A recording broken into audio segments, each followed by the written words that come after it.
Hello everyone, welcome to ज्ञान Ganga academy Sonbhadra. ज्ञान Ganga academy Sonbhadra में आपका स्वागत है। आज हम आपके सामने इस ऑनलाइन प्लेटफॉर्म पे जीएस स्टार्ट करेंगे और जीएस में हिस्ट्री। और आज हम आपको इंट्रोडक्शन ऑफ हिस्ट्री का इंट्रोडक्शन पूरा बताएंगे, क्योंकि जीएस में हिस्ट्री का बहुत इंपॉर्टेंट रोल है।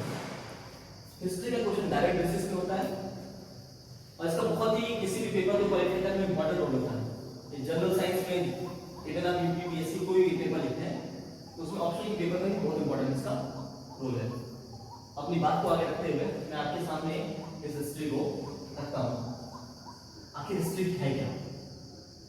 पहला क्वेश्चन होता है कि हिस्ट्री का जनक कौन है, फादर ऑफ हिस्ट्री कौन है। पहला क्वेश्चन क्या होता है? Father of history, and the name is Herodotus.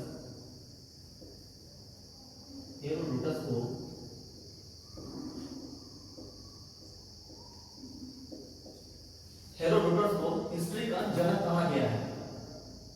इन्होंने क्या किया? हेरोडोटस ने एक बुक लिखी। हेरोडोटस ने एक बुक लिखी। उस बुक का क्या नाम था? उस बुक का नाम था हिस्टोरिका। क्या नाम था? हिस्टोरिका। हिस्टोरिका ही एक ऐसी किताब है जिसमें हमें इतिहास के बारे में पता चलता है। इस किताब में हेरोडोटस ने पास्ट हिस्ट्री को, पास्ट इंसिडेंट को कंपाइल किया है। यही से हमें इस किताब से हमें पास्ट इंसिडेंट के बारे में पता चला।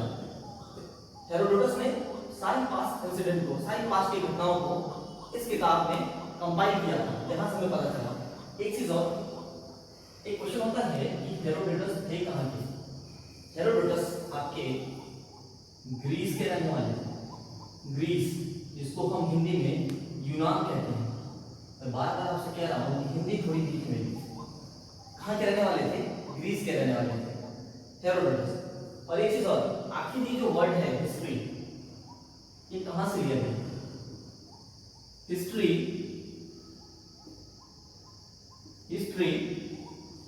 आपका ग्रीक का एक वर्ड है। ग्रीक में एक वर्ड है जिसको हम कहते हैं हिस्टोरिका। क्या कहते हैं? हिस्टोरिका। तो जो हिस्ट्री वर्ड है वो ग्रीक का लेटर है हिस्टोरिका, वहां से लिया गया है। हेरोडोटस कहां के थे? हेरोडोटस ग्रीस के रहने वाले थे। ग्रीस को हम यूनान कहते हैं। इन्होंने किताब लिखी हिस्टोरिका। इस हिस्टोरिका किताब में सारे पास्ट के इंसिडेंट को इन्होंने कंपाइल कर रखा था। तो हमें जो हिस्ट्री का जो ओरिजिन है ना, हिस्ट्री कहां से पता चली? वो इस किताब से पता चली, यहां से पता चली। ये कहां से? ये ग्रीस के रहने वाले थे। एक बात और, लोग कहता, एक क्वेश्चन होता है कि इंडिया में हिस्ट्री का जनक कौन है? तो हम आपको बता दें कि हमारे इंडिया में हिस्ट्री का कोई जनक नहीं है। क्यों नहीं है? क्योंकि इंडिया में जो था ना, इंडिया में ऐसा कोई नहीं है जिसको हम फादर ऑफ हिस्ट्री कह सकें। इंडिया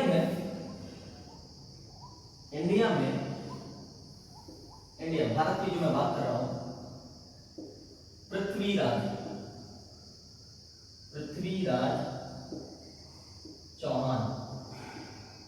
पृथ्वीराज चौहान के समय में, इनके समय में कवि हुआ करते थे चंद्रबरदाई।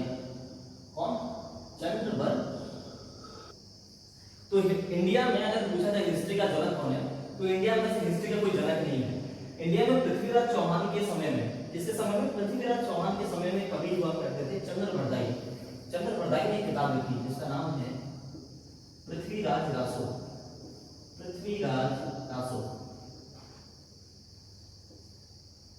नीम भी मैं लिख दे रहा हूं, पृथ्वीराज रासो। इंडिया में के समय में, पृथ्वीराज चौहान के समय में कवि थे चंद्रबरदाई, जिन्होंने किताब लिखी पृथ्वीराज रासो। तो भारत में क्या करते थे? भारत में राजा के समय में कवि हुआ करते थे उनके मंत्रिमंडल में। ये कवि किए क्या? ये कवि चंद्रबरदाई पृथ्वीराज रासो किताब लिखी। इस किताब में उन्होंने क्या किया है? इस किताब में उन्होंने पृथ्वीराज चौहान की खूब तारीफ की है और खूब वाहवाही की है। तो भारत में कोई हिस्ट्री का जनक नहीं था। एक बात आती है कि इंडियन हिस्ट्री में पहली बार कन्वर्ट, मैं इसको मिटाता हूँ फिर आपको बताता हूँ। अब वीडियो को पॉज करके इसको लिखना चाहें तो लिख लेंगे। हालांकि ये तो इंट्रोडक्शन ऑफ हिस्ट्री है, बहुत कुछ इंपॉर्टेंट नहीं है इसमें। तो इंडिया में क्या था कल्हड़, कल्हड़ ने पहली बार भारत में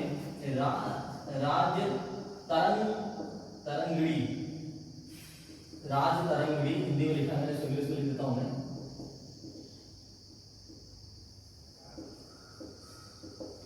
कल्हड़ कौन, किसने? कल्हड़। राइटिंग में थोड़ा सा इशू है, वो धीरे धीरे आप समझ जाएंगे चीजों को। इसमें लिखा था भारत में अगर पूछा जाए तो सबसे पहले कल्हड़ ने राजतंगड़ी की किताब लिखी। राजतंगड़ी में क्या है, तो राजतंगड़ी है ना, इस किताब में कश्मीर के इतिहास का वर्णन है। किसके इतिहास का वर्णन है? कश्मीर के इतिहास का। पहली बार भारत में कल्हड़ ने राजतंगड़ी लिखी। इस राजतंगड़ी में कश्मीर के इतिहास का वर्णन है, कश्मीर के इतिहास का वर्णन है। तो इतनी बातें मैंने आपको बता दिया कि आखिर हिस्ट्री का ओरिजिन कहां से हुआ, फादर ऑफ हिस्ट्री कौन है। इन सब के साथ साथ अब हम आगे बढ़ते हैं और अपनी बातों पे, अपने कंटेंट पे, अपनी चीजों पे आते हैं। क्या है? हिस्ट्री। हिस्ट्री को डिवाइड किया गया 3 पार्ट में। क्या किया गया? हिस्ट्री को 3 पार्ट में बांटा गया। तो जैसा कि मैंने आपको बताया, हिस्ट्री को 3 सेक्शन में बांटा गया है। Ancient history, medieval history, modern history. Ancient history मतलब प्राचीन इतिहास, मेडिवल हिस्ट्री मध्यकालीन इतिहास, मॉडर्न आधुनिक इतिहास। एंशिएंट हिस्ट्री को 5 लाख बीसी, बीसी का मतलब बिफोर क्राइस्ट, लेकिन एनसीईआरटी मानती है 5 लाख से नहीं, 25 मतलब 2.5 लाख से 711 एडी तक। एनसीईआरटी के अनुसार 2.5 लाख बीसी से 711 एडी तक है। 711 एडी में मोहम्मद बिन कासिम, कौन? मोहम्मद बिन कासिम पहला मुस्लिम आक्रमणकारी जिसने भारत पे आक्रमण किया था। मेडिवल हिस्ट्री मध्यकालीन इतिहास जिसमें पूरा मुस्लिम कल्चर है। 711 एडी में जब मोहम्मद बिन कासिम आया, उसके बाद से 1700 साल औरंगजेब तक हम इसको मध्यकालीन में रखते हैं। उसके बाद भी मुगल एम्परर आए। आपका जो लास्ट मुगल एम्परर था बहादुर शाह जफर था, जो 1857 की क्रांतिकारी में आपका शामिल हुआ था। और मॉडर्न हिस्ट्री आधुनिक इतिहास, इसमें क्या है? मुगलों के पतन से, डिक्लाइन ऑफ मुगल से 1947 भारत की आजादी तक, इसमें आपका पूरा ब्रिटिश का जो इतिहास है, ब्रिटिश ईस्ट इंडिया कंपनी और ब्रिटिश गवर्नमेंट का जो भी इतिहास रहा है उसका वर्णन मॉडर्न हिस्ट्री में है। मेडिवल में पूरा मुस्लिम कल्चर है, मुस्लिम कल्चर पूरा आपका मेडिवल हिस्ट्री में। मुस्लिम कल्चर मेडिवल हिस्ट्री में। एंशिएंट हिस्ट्री में तो हम स्टोन एज के बाद से माना गया है, स्टोन एज के बाद एंशिएंट हिस्ट्री है, लेकिन स्टोन एज से पहले का भी इतिहास है हमारा। जैसे ह्यूमन बीइंग का सोर्स कहां से पता चला, तो ह्यूमन बीइंग का सोर्स हमको साउथ अफ्रीका से पहली बार पता चला। और जो भारत में इसका क्लू मिला वो महाराष्ट्र में बोर नामक एक जगह है, जहां पे 1.4 मिलियन ईयर एगो पहले पता चला था। हालांकि हम जब पढ़ेंगे तो उसको देखेंगे एंशिएंट हिस्ट्री के अंदर। वैसे हम एंशिएंट हिस्ट्री में स्टोन एज और आपका जैन धर्म, बौद्ध धर्म, सिंधु सभ्यता, मौर्य वंश, गुप्त वंश, इन सबको हम एंशिएंट हिस्ट्री के अंदर पढ़ेंगे। मेडिवल हिस्ट्री में पूरा आपका मुस्लिम कल्चर है और मॉडर्न हिस्ट्री में आपका पूरा आधुनिक इतिहास है। मुस्लिम कल्चर में क्या इसमें पूरा आपका मुस्लिम को इतिहास करने का ट्रिक है, जिसको मैं आपको बता देता हूँ। गुलाब खिले तो सुंघ लो महक। इस पर पूरा जितने भी मुस्लिम आक्रमणकारी थे, रूलर थे, उनका नाम है। कैसे? गुलाब, इससे होता है गुलाम वंश। गुलाम मतलब स्लेव डायनेस्टी, ये होता है गुलाम वंश। इसको जब मैं मॉडर्न हिस्ट्री पढ़ाऊंगा, मेडिवल हिस्ट्री पढ़ाऊंगा, उसमें पूरा अच्छे से आपको इसको लिखाऊंगा, बताऊंगा। फिलहाल आप इसको समझिए। गुलाब मतलब गुलाम वंश मतलब स्लेव डायनेस्टी। खिले मतलब खिलजी, खिलजी डायनेस्टी। खिले तो मतलब तुगलक डायनेस्टी। सूंघ लो सैयद डायनेस्टी। एल लोधी डायनेस्टी। महक मुगल डायनेस्टी। ये लोधी डायनेस्टी, ये सैयद डायनेस्टी। इसमें क्या है? ये पूरा मुस्लिम कल्चर है।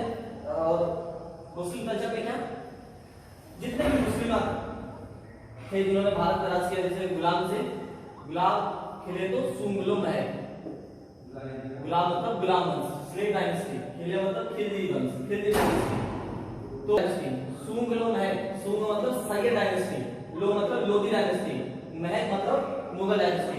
और ये मुगल डायनेस्टी का बहुत इंपॉर्टेंट रोल है आपका मॉडल बताया कि मुगल जो थे मुगल डायनेस्टी का बहुत इंपॉर्टेंट रोल है मॉडर्न हिस्ट्री में, क्योंकि पहले जब मैं आपको मुगल पढ़ाऊंगा तो बताऊंगा बाबर, अकबर, बाबर, हुमायूं का जो पूरा सीक्वेंस ऑर्डर है। लास्ट में 1707 के बाद मुगलों का पतन होने लगा, औरंगजेब के शासन के बाद, उसके बाद फिर वो 1857 की क्रांति, उसमें फिर वहां से फिर ये मॉडर्न हिस्ट्री का पार्ट होता है। मॉडर्न हिस्ट्री में हम पढ़ेंगे mostly British east India company, British east India company और ब्रिटिश गवर्नमेंट के बारे में। ब्रिटिश गवर्नमेंट जितने गवर्नर जनरल आए उन सब का हम देखेंगे इसमें। और इसमें आपको बताया ancient stone age, metal age, Sindhu सभ्यता, जैन धर्म, बौद्ध धर्म, वैदिक धर्म, और उसके साथ साथ आपका मौर्य डायनेस्टी, गुप्त डायनेस्टी, ये आप टेंशन में पढ़ेंगे। यहाँ पे हम मुस्लिम कल्चर के बारे में देखेंगे।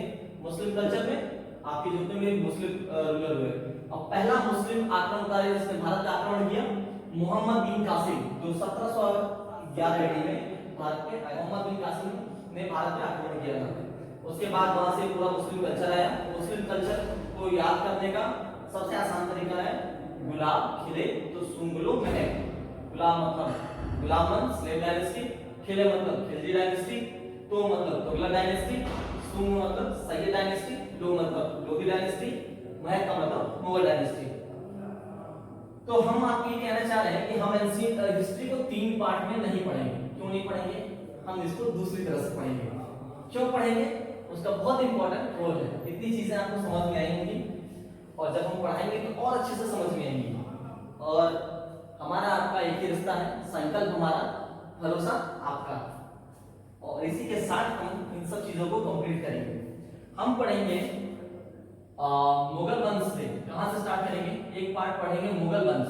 मुगल वंश से 1947 केवल आपका ये पूरा जो मॉडर्न है यहां तक, और सेकंड शुरू करेंगे एंशिएंट वाला जो है उसको, और लास्ट आएंगे आपका दिल्ली सल्तनत तक।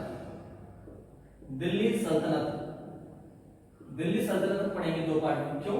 क्योंकि एंशिएंट हिस्ट्री थोड़ा सा टफ पड़ती है, और मुगल से यहाँ पढ़ेंगे तो बहुत ही इंटरेस्टिंग लगेगा, और आपको एक एक चीज कड़ी वाइज कड़ी जोड़ते हुए और बिल्कुल अच्छे से समझाते हुए मैं ले चलूंगा। तो हम इसको 3 नहीं 2 पार्ट में कवर करेंगे, और हम स्टार्ट करेंगे अपने आने वाले लेक्चर को मुगल वंश से, और जाएंगे 1947 तक। फिलहाल एक चीज और मैं आपको बता दूं, जैसे मैंने कहा बीसी का मतलब बिफोर क्राइस्ट, एडी का मतलब एरोडोमिनी, ये बताइए आखिर ये है क्या? बीसी को हम कहते हैं, क्या कहते हैं? ईसा मसीह, जीसस क्राइस्ट के जन्म के पहले, जीसस क्राइस्ट के जन्म के पहले को बीसी कहते हैं। जीसस क्राइस्ट के जन्म के बाद को हम एडी कहते हैं। क्या कहते हैं? जीसस क्राइस्ट के जन्म के पहले को बीसी कहते हैं, जीसस क्राइस्ट के जन्म के बाद को हम एडी कहते हैं। और एक चीज और आपको बता दें, जीसस क्राइस्ट को स्पेंसर चर्च में, ये आपका जेरूसलम में है, जीसस क्राइस्ट को 30 साल की उम्र में स्पेंसर चर्च में जो जेरूसलम में है, यहूदी गवर्नर मतलब ज्यूस गवर्नर ने सूली पे लटकाया था। किसने?